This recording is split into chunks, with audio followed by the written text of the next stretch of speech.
الحمد للہ رب العالمین والصلاة والسلام علی نبینا محمد صلی اللہ علیہ وسلم وعلی آلہ واصحابہ اجمعین ومن تبعہم بإحسان الی یوم الدین۔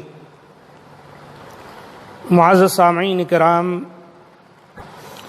آج کے درس میں جو باتیں آپ کے سامنے رکھنا چاہتا ہوں وہ ہیں فرشتے انسانوں کے دلوں میں خیر ڈالتے ہیں۔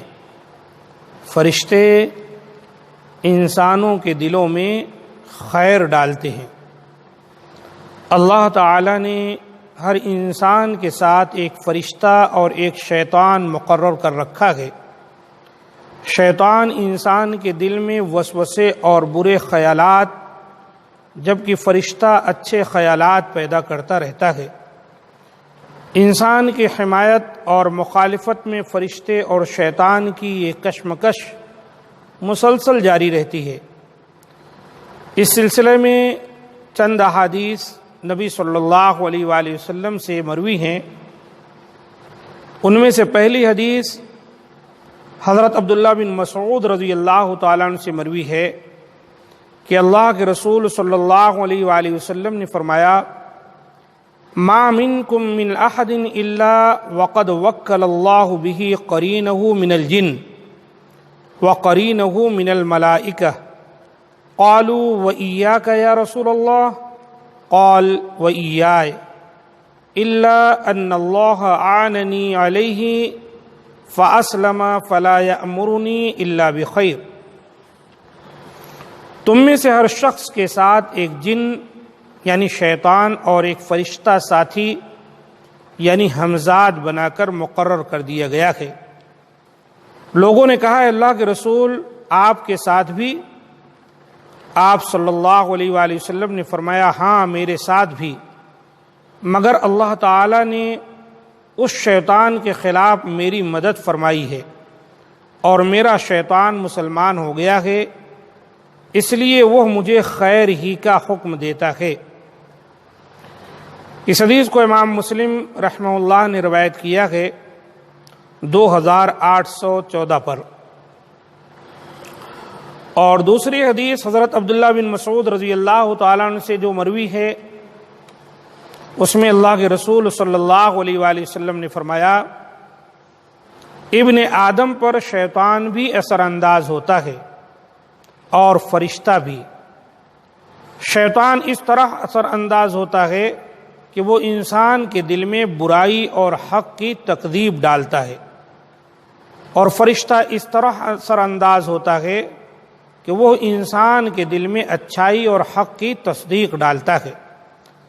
لہذا جس کے ساتھ یہ فرشتے والا معاملہ ہو وہ اس پر اللہ تعالی کا شکر ادا کرے، اور جس کے ساتھ دوسرا یعنی شیطان والا معاملہ ہو تو وہ اللہ تعالی سے شیطان مردود کی پناہ مانگے۔ پھر آپ نے یہ آیت آخر تک تلاوت فرمائی: الشیطان یعدکم الفقر ویأمرکم بالفحشاء واللہ یعدکم مغفرۃ منہ وفضلا۔ شیطان تمہیں فقیری سے دھمکاتا ہے اور بے حیائی کا حکم دیتا ہے، اور اللہ تعالی تم سے اپنی بخشش اور فضل کا وعدہ کرتا ہے۔ اس حدیث کو امام ترمذی رحمۃ اللہ علیہ نے 2988 پر روایت کیا ہے، اور حدیث صحیح ہے۔ اس سلسلے میں تیسری حدیث حضرت جابر رضی اللہ تعالیٰ عنہ سے مروی ہے کہ اللہ کے رسول صلی اللہ علیہ وآلہ وسلم نے فرمایا: جب انسان اپنے بستر پر آتا ہے تو ایک فرشتہ اور ایک شیطان اس کی طرف لپکتا ہے۔ فرشتہ کہتا ہے کہ میں خیر کی مہر لگاؤں گا، یعنی مراد یہ ہے کہ اس کا آخری کام خیر و بھلائی والا ہوگا، جبکہ شیطان کہتا ہے کہ میں برائی کی مہر لگاؤں گا، یعنی اس سے آخری کام شر اور گناہ والا کراؤں گا۔ جب وہ بندہ اللہ تعالیٰ کا ذکر کرتے ہوئے سوتا ہے تو فرشتہ اس شیطان کو بھگا دیتا ہے اور رات بھر اس کی حفاظت کرتا ہے۔ پھر جب وہ بیدار ہوتا ہے تو ایک فرشتہ اور ایک شیطان اس کے پاس جلدی سے آتے ہیں۔ فرشتہ کہتا ہے کہ میں خیر کے ساتھ ابتدا کروں گا، شیطان کہتا ہے میں شر کے ساتھ ابتدا کروں گا، میں شر کے ساتھ ابتدا کروں گا۔ اگر بندہ یہ کہے کہ تمام تعریفیں اللہ کے لیے ہیں جس نے میرے نفس کو موت کے بعد حیات بخشی اور نیند میں موت کا فیصلہ نہیں کیا، تمام تعریفیں اس اللہ کے لیے ہیں جو ان لوگوں کی روح روک لیتا ہے جن کی موت کا اس نے فیصلہ کر دیا ہوتا ہے اور باقیوں کو ایک مقرر وقت تک کے لیے چھوڑ دیتا ہے، تمام تعریفیں اس اللہ کے لیے ہیں جو آسمانوں اور زمین کو تھامے ہوئے ہے کہ کہیں یہ ٹل نہ جائیں، اور اگر یہ ٹل جائیں تو پھر اللہ کے سوا اور کوئی انہیں تھام نہیں سکتا۔ تمام تعریفیں اس اللہ کے لیے ہیں جس نے آسمان کو زمین پر گرنے سے اپنی حد مرضی تک روک رکھا ہے۔ یہ دعا ہے، دراصل جب کوئی بیدار ہوتا ہے تو بہت ساری دعاؤں میں سے یہ بھی ایک دعا ہے۔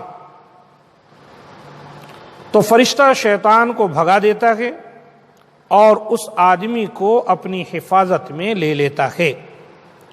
اس حدیث کو ابن حبان نے 2362 پر، اسی طرح امام حاکم نے جلد نمبر 1 صفحہ 548 پر روایت کیا ہے اور حدیث صحیح ہے۔ تو اس سے یہ بات معلوم ہوئی کہ فرشتے اللہ تعالیٰ کے حکم سے ہمارے لیے تیار رہتے ہیں۔ ان میں کئی طرح کے فرشتے ہیں جن کو اللہ تعالیٰ نے ذمہ داری سونپ دی ہے کہ وہ ہم پر نگاہ رکھتے ہیں، جیسے فرشتے لوگوں کے اعمال لکھتے ہیں۔ قرآن میں اللہ تعالیٰ نے فرمایا وَإِنَّ عَلَيْكُمْ لَحَافِظِينَ كِرَامًا كَاتِبِينَ يَعْلَمُونَ مَا تَفْعَلُونَ، یقیناً تم پر نگہبان عزت والے لکھنے والے مقرر ہیں، جو کچھ تم کرتے ہو وہ اسے جانتے ہیں۔ تو فرشتوں کو اللہ تعالیٰ نے اس طرح سے ہم پر اور آپ پر مقرر کیا ہے۔ ان میں سے بعض فرشتے ہماری حفاظت پر مقرر ہیں، بعض ہمارے اعمال لکھتے ہیں، اور بعض کو اللہ تعالیٰ نے مزید کوئی ڈیوٹی سونپ رکھی ہے۔ کچھ ایسے ہیں جو ہمارے دلوں میں اچھے خیالات بھی ڈالتے ہیں، اور انہی کا ذکر یہاں پر کیا گیا ہے۔ تو لہذا جب کوئی اچھائی اور بھلائی کی سوچ ہمارے دل و دماغ میں آئے تو اللہ تعالیٰ کی تعریف ہم کریں کہ جس نے فرشتے کے ذریعے سے ہماری حق کی طرف رہنمائی فرمائی، اور کوئی وسوسہ پیدا ہو اور شیطانی خیالات، برے اور گندے خیالات آئیں تو اعوذ باللہ من الشیطان الرجیم پڑھیں۔ اس لیے شیطان کو اللہ تعالیٰ نے قرین بنا کر جو ہمارا ساتھی بنا دیا ہے وہ ہمارے دلوں میں اس طرح کے برے خیالات پیدا کر رہا ہے، لہذا ہم اللہ تعالیٰ کی پناہ طلب کریں۔ مولا کریم سے دعا ہے کہ اللہ تعالیٰ ہم تمام کو ہر شر سے محفوظ رکھے اور خیر و بھلائی عطا فرمائے، اور جو باتیں ہم سنتے ہیں اس کے مطابق اپنے آپ کو بدلنے اور اپنی اصلاح کی توفیق بخشے۔ آمین یا رب العالمین۔ سبحان ربک رب العزت عما یصفون وسلام علی المرسلین والحمد للہ رب العالمین۔